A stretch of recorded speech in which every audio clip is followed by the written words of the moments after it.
උත්තර තෙරුන්ගේ ගාථා කිසිම භවයක් නිත්‍ය නැහැ. කිසිම සංස්කාරයක් සදාකාලිකක් නැහැ. මතුමත්තෙහි ඔබ පංච උපාදානස්කන්ධයන් උපදිනු ඇත. ආය ආයෙත් ඔබේ පංච උපාදානස්කන්ධයන් උපදිනු ඇත. චුත වී යනු ඇත. පංච උපාදානස්කන්ධය කිව්වම රූප උපාදානස්කන්ධය, වේදනා උපාදානස්කන්ධය, සංඥා උපාදානස්කන්ධය, සංස්කාර උපාදානස්කන්ධය, විඥාන උපාදානස්කන්ධය. ඒතර කිසිම පැවැත්මක් ස්ථිර නැහැ. ඒ වගේම තමයි කිසි සංස්කාරයක් සකස් වෙච්ච දෙයක් සදාකාලිකත් නැහැ. මතු මත්තෙහි ඔබේ පංච උපාදානස්කන්ධයන් උපදිනු ඇත. ඒ කියන්නේ හට ගන්නවා නැති වෙනවා චුත වෙනවා. මේ ආදීනවේ මම අවබෝධ කරගත්තා. ඒ කියන්නේ මොකද්ද මේ හට ගන්නව නැති වෙනවා කියන්නේ? අනිත්‍යයි කියන එකනේ. ඒ ආදීනවේ මම අවබෝධ කරගත්තා. භවයකට අයිති කිසි දෙයක් මට නම් වැඩක් නැහැ. භවයකට අයිති කිසි දෙයක් දැන් මට නම් වැඩක් නැහැ. මා සියලු කාමයන්ගෙනුත් වෙන් වුණා. ආසවක්ඛි ඥානෙ නම් අරහත්ත්වය ලබා ගන්න මටත් පුළුවන් වුණා. ආශ්‍රව සේවෝ බව දන්නා නුවණ. නැත්තම් ශේකල බව දන්නා නුවණ නම් ඒ ඥානය ලබා ගන්න නැත්තම් අරහත්ත්වයටපත් වෙන්න මට පුළුවන් වුණා. මෙවනාහි උත්තරණන් රහත් මුනිදුන් වදාළ ගාථාවන්. පිණ්ඩෝල භාරද්වාජ තෙරුන්ගේ ගාථා. පිණ්ඩෝල කියන්නේ මොකද්ද? පිණ්ඩුලෝල. ඒ කියන්නේ ආහාර වලට ටිකක් ගිජුයි කැමති කියන එක තමයි භික්ෂුන් අතර ප්‍රසිද්ධ වුණේ. මේ ස්වාමීන් වහන්සේ බොහෝ ආහාර ගත්තා. බොහෝ කොට ආහාර වැළඳුවා. භික්ෂූන් මේ ස්වාමීන් වහන්සේ ගැන කතා කළේ ගොඩක් ආහාර ගන්නවා. ආහාර වලට ලොල් කියලා. භාගතුන් වහන්සේට දැනුම් දුන්නා. භාගතුන් වහන්සේ වදාලා මහණෙනි ඔය භික්ෂුව එක දිගට ආත්ම භව 500ක් හස්ති කුලේ පන්නා. බොහෝ සෙයින් ඇත්තු ආහාර ගන්නවද නැද්ද? අලියතුන් ආහාර ගන්නවා. ඒ සසර පුරුද්දයි කියනවා. ඔය භික්ෂුවට මුකුත් කියන්න එපා. ඔය භික්ෂුව ආශ්‍රවශය කරපු කීනාශ්‍රවයන් වහන්සේ නමක් රහත් භික්ෂුවක් කිව්වා. ආහාර නැති වුණොත් ජීවිතේ පවතින්නේ නැහැ. දැන් මේක ආහාරයකින් නෙවෙයි හටගෙන තියෙන්නේ. ආහාරයකින්. යැපෙන්නෙත් ආහාරයකින්. ආහාර නැති වුණොත් මේ කය පවතිනවද? පවතින්නේ නැහැ. නමුත් ආහාර වලින් සිතේ සැනසෙල නම් උදා කරන්නේ නැහැ. ශරීර පැවැත්ම ලබා දුන්නට හිතේ සැනසීම උදා කරන ආහාරයකින්. ඒ උදා කරන්නේ නැහැ. දැන් සමහරව ඉන්නවා ආහාර වලට ගිජුයි. සමහරව ඉන්න එච්චර ගිජු නැහැ. සමහරව ඉතින් භාගතුන් සවදාලේ කොහොමද? ඔවුන් හරියට කිඹුල් කටවල් වගේ උන්ගේ කටවල්. කරු වගේද? කිඹුල්ලු වගේ. ආහාරය කිව්වම හරි ගිජුයි. ඒතර ආහාර නිසා යම් විදියකින් පීඩාවක් හට ගන්නවද මේ පැවිද්ද තුල? බියක් හට ගන්නවද? ඒක විස්තර කරේ කොහොමද? කිඹුල් බිය කියලා. මොකද්ද? කිඹුල් බිය. කිඹුල් බිය හේතුවෙන් සිවුරු ඇරපු පවා ඒ කාලේ ඉඳලා තියෙනවා. මොකද්ද සූත්‍ර දේශනා නම? චාතුම සූත්‍රය. චාතුම සූත්‍රයනේ චාතුම ගමේ දේශනා කරපු සූත්‍රනේ කාරණා තියෙන්නේ. ආහාර වලින් හිතේ සැනසෙල නම් උදා කරන්නේ නැහැ. ආහාරයෙන් කරන්නේ ශරීරයේ පැවැත්මට උදව් කිරීම විතරයි. මේ ශරීරේ පවත්වගෙන යන්න උපකාරයක් වෙන එක විතරයි මොකෙන්ද? ආහාරයෙන් කෙරෙන්නේ. මේ කාරණේ තේරුම් අරගෙනමයි මම පිණ්ඩපාතේ වඩින්නේ. මම මේක තේරුම් අරගෙන තමයි පිණ්ඩපාතේ වඩින්නේ. මේ සමාජයෙන් ලැබෙන වැඳුම් පිඳුම් ගැන බුද්ධ ආදී උතුමන් දැනගෙන සිටියේ මඩ ගොඩක් හැටියටයි. සමාජයෙන් ලැබෙන වැඳුම් පිඳුම් ගෞරව සම්මාන දැක්කේ මොන වගේද? නිකම් මඩ ගොඩක් වගේ. මඩ ගොඩක් ගැන කුමන සංකල්පනාවක්ද ඇති කරගත්තේ ඇති කරගන්නේ වැඳුම් පිඳුම් ගැන ඒ සංකල්පනාවයි බුද්ධ ආදී උතුමන් පැවැත්වුවේ.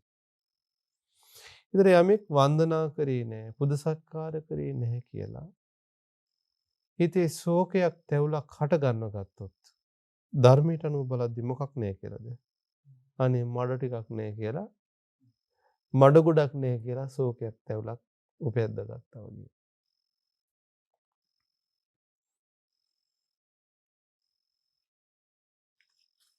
එයට තිබෙන ඇලීම වනාහි උදුරා දමන්නට දුෂ්කර සූක්ෂම යකඩුලක් වගේ.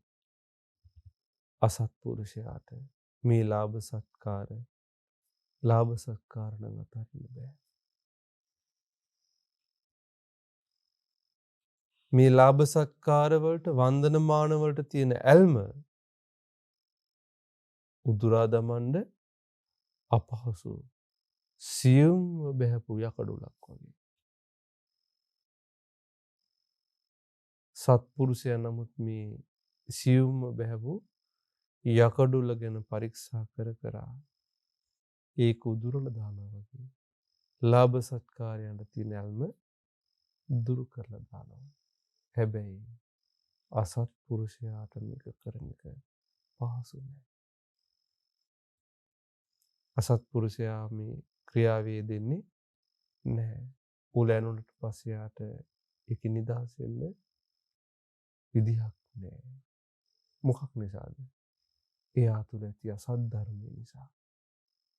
අසත්පුරුෂකම නිසා. මේ වනාහි පිණ්ඩෝල භාරද්වාජනන් රහත් මුනිදුන් වදාළ ගාථාව. වල්ලිය තෙරුන්ගේ ගාථා. මොකද්ද මේ මහ තෙරුන් වහන්සේගේ නම? වල්ලිය. දොර කවුළු පහක් ඇති කුටියක් තියෙනවා. ඒක ඇතුලේ වඳුරෙකුත් ඉන්නවා. මොකද්ද දොර කවුළු පහ? පංචකාමය.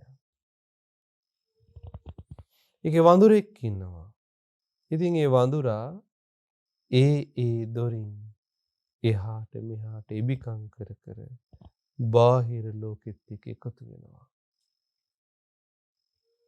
රූප, ශබ්ද, ගන්ධ, රස, පහස ආරම්භණය කරගෙන ඒ දොරින් නැත්තම් ඒ ආරම්භණයෙන් කාමී සැපේ විඳිනවා. කම්සුවේ හොයනවා. ඒක තමයි සාමාන්‍ය සත්‍යයේ ස්වභාවය. ඒ වඳුරා ඔහොම නැවතියා. ඒ වඳුරා ඔහොම නැවතියා. දුවන්න ලෑස්ති වෙන්න එපා. දුවන්න ලෑස්ති වෙන්න එපා. එතකොට පංචකාමයන්ට තියෙන ඇල්ම තමයි වඳුරා. දුවන්න ලෑස්ති වෙන්න එපා. දැන් උඹේ කුටිය ඉස්සර වගේ නෙමෙයි. දැන් ඉස්සර තිබුණු කුටිය නිකන් ඔහේ ජනෙල් එහෙම ඇරලා තියලා තිබ්බේ. කවුළු ඇරලා දාලා තිබ්බේ. දැන් එහෙම නෙමෙයි. ඉඳුරන් দমনය කරගෙන විදර්ශනා ප්‍රඥාවෙන් නුඹට නිග්‍රහ කරලා තියෙනවා. උඹ ගුණ වර්ණනා කරන්න හැදුවට විදර්ශනා ප්‍රඥාවෙන් ඒ ආදීනවය දැකලා උඹට නිග්‍රහ කරලා තියෙනවා. ආයෙත් නම් සංසාර ගමන නුඹට යන්න බෑ. මේ වනාහි වල්ලියනන් රහත් මුනිදු වදාළ ගාථාව. ගංගා තීරිය තෙරුන්ගේ ගාථා. මං ඉන්නේ ගංගුරක. එහි මගේ කුටිය හදලා තියෙන්නේ තල්කොළ 3කින්. දැන් මේ සතුටින්ද කියන්නේ නැද්ද? සතුටින්. මේ තියෙන්නේ. ඒකෙන් සතුටු වෙලා. මගේ පාත්‍රයත් මලමිනී වලට පැංගින භාජනයක් වගේ. ඒ ගැන දුක් වෙනවද? ඒත් නැහැ. මම පොරවන්නේ පාංශුකුල සිවුරක්. අවුරුදු 2කටම මා කතා කළ එකම වචනයයි. මහාන වෙලා 3 වන අවුරුද්දේදී අවිද්‍යා අන්ධකාරය සුණු විසුණු කරලා දැම්මා. ගංගා තීරිය තෙරුන්ගේ ගාථා. එතකොට ගංගා තීරේ මහරහතන් වහන්සේ උන්වහන්සේ කල්පනා කළා දැන් උන්වහන්සේට නම් වැටුණොත් ගං යුරේ වාසය කරන නිසා. මම ටික භික්ෂුන්ගෙන් ඈතට ගිහිල්ලා ඉන්න ඕනේ. අවුරුදු ගණනාවක් මං වස් ගණනාවක් පසු කළා භික්ෂුන් අභියස. ගොඩාක් ධර්ම ඉගෙන ගත්තා, විනය ඉගෙන ගත්තා, භාවනා පුහුණු කළා. දැන් මං ටිකක් තනි වෙලා ඉන්න ඕනේ අවුරුදු කීපයක්. කියලා ඔන්න ගම් යුරකට උන්වහන්සේ වැඩියා. තල්කොළ 3කින් සෙවිල්ල වූ තල්කොළ කියන්නේ නිකන් ඔය සාමාන්‍ය තල් නෙවෙයි තලකොළ අර විශාල අත්තක්. ඔන්න එහෙම කුටියක උන්වහන්සේ වාසය කළේ. අදිෂ්ඨානයක් ඇති කරගත්තා ආයි මිනිසුත් එක්ක මම කතා කරන්න යන්නේ නැහැ. මම භාවනා අරමුණින්ම පිණ්ඩපාතේ වඩිනවා කියලා. උන්වහන්සේ උපක්‍රමයක් පාවිච්චි කළා. මොකද්ද? පෑන් ටිකක් කටේ තියාගෙන තව පිණ්ඩපාතේ වඩින ලොකුවට නෙමෙයි. ටිකක්. ඒ කතා කරන්න හිතුණත් සිහිය පද්දලා දෙනවා පෑන් ටික ඔබට කතා කිරීම සුදුසු නෑ නොකළ යුතුයි. දැන් මේ විදිහට ගමන පිණ්ඩපාතේ වඩිද්දී ගමේ මිනිස්සු කතා වුණා මේ ස්වාමීන් වහන්සේ කිසි දෙයක් කතා කරලා නෑ මේ වෙනකන්. අඩුම වන්දනා කරත් සුවපත් වේවා කියලා කියන්නේවත් නැහෙනේ. මේ ස්වාමීන් වහන්සේ ගොළුයිද? ඇතමුන් කිව්වා ওই උන්වහන්සේ ගොළුයි කියලා. ඇතමුන් කිව්වා නෑ කතා කරන්නේ. ගොළු නෑ. සමහර කිව්වා ගොළු නැත්තම් කතා කරන්න නැතුව ඉන්න පුළුවන් ද එහෙම. ඒක ශ්‍රද්ධාවන්ත අම්ම කෙනෙක් හිටියා. මේ අම්මට ඇත්තටම ඕන වුණා මේ ස්වාමීන් වහන්සේ ඇත්තම ගොළුයිද නැත්තම් කතා කරන්න පුළුවන්කම තිබියදී කතා නොකර ඉන්නවද කියලා දැනගන්න. මේ අම්ම මොකද කළේ? එලකිරි භාජනයක් අරගෙන එදා පිණ්ඩපාතේ වඩින ස්වාමීන් වහන්සේනකම් බලාගෙන හිටියා. ඒ ස්වාමීන් වහන්සේ නිහඬව නිසංසලේ බිම බලාගෙන භාවනා මානසිකාරයෙන් වඩිනවා. මේ අම්මගේ නිවස හරියට පැමිණියා. මේ අම්ම මොකද කළේ? අර ස්වාමීන් වහන්සේට එලකිරි පූජා කළා.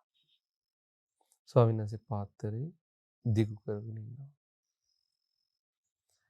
ස්වාමීන් වහන්සේට එලකිරි ඇති කියලා හිතේදී ස්වාමීන් වහන්සේ පාත්‍රේ පොඩ්ඩක් වැහුවා. අම්මගේ එලකිරි පූජා කරන්න නතරුන්නේ නැහැ. ඒ ස්වාමීන් වහන්සේ පාත්‍රෙම වැහුවා. අම්මා මොකද කළේ? අතට උඩින් එලකිරි වැක්කිලා පාත්‍රයට වැටෙන්න පූජා කරනවා. ස්වාමීන් වහන්සේ කිව්වා ඇති කියලා. අවුරුදු 2කටම කතා කරපු වචනේ ඇති. උන්වහන්සේ 3 වෙනි අවුරුද්දේදී උතුම් අරහත්ත්වය සාක්ෂාත් කළා. ඒ තමයි ගංගා තීරයේ රහත් මුනිදුන් පදාල ගාථා. දැන් කල්පනා කරන්ද තමන් ගැන. සමහරු ඉන්නවා භික්ෂු සංඝයා මැදට ආවට පස්සේ කච්ච කෝච්චිය වගේ. කෝච්චිය වගේ එක දිගට කියනවා. සමහරු වෙම නැහැ. භාගතුන් සවදාලේ කොහොමද? සම්නිපතිතානම් වූ භික්ඛවේ ද්වං කරණීය. එකතු වුණොත් මහණෙනි දෙකක් කළ යුතුයි. ඒ කියන්නේ දෙකෙන් එකක් කරන්න කියලා. මොකද්ද? ධම්මීවා කතා. දහම් කතාවක යෙදෙන්න. ඒකත් නිතරම එක දිගට කර කර හිටියොත් අපහසුද නැද්ද? අරියානං තුන්නිභාවෝ. ඒ කියන්නේ දහම් කරුණක් මෙනෙහි කර කර තුෂ්ණිම්භූත භාවයේ නැත්තම් නිහඬව වාසය කරන්න. කොහොමද භාගතුන් වහන්සේ මෙහෙම වදාළේ නැහැ කොහොමද? මාළු විකුණන තැනක කටයුතු කරන විදිහට කටයුතු කරන්න කියලා වදාළේ නැහැ. එමෙපා කිව්වා. ගරහ කළා. හයියෙන් කෑ ගැහුවොත් අහනවා කවුද අර මාළු විකුණන තැනක කෙවුලෝ වගේ? කවුද රුස්සන්නේ මහණින් කෑකෝ ගහන්නේ? මොකද? භාගතුන් වහන්සේ නිහඬතාවයේ අගය කොට වදාළා. ඒ කියලා රෝගණ ඉන්න එක අගය කොට වදාලේ නැහැ. එහෙම වදාලේ නැහැ. සමහර එහෙමත් ඉන්නවා. හොඳයි.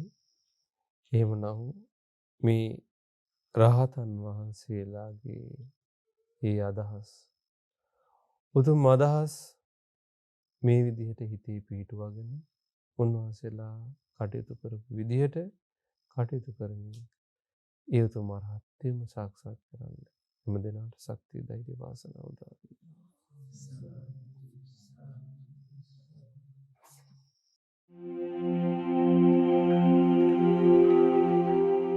මෙවැනි වටිනා ධර්ම දේශනා නැරඹීමට ගෝසිංග වන අරණ YouTube channel එක subscribe කර සීනුව ලකුණ ඔබන්න.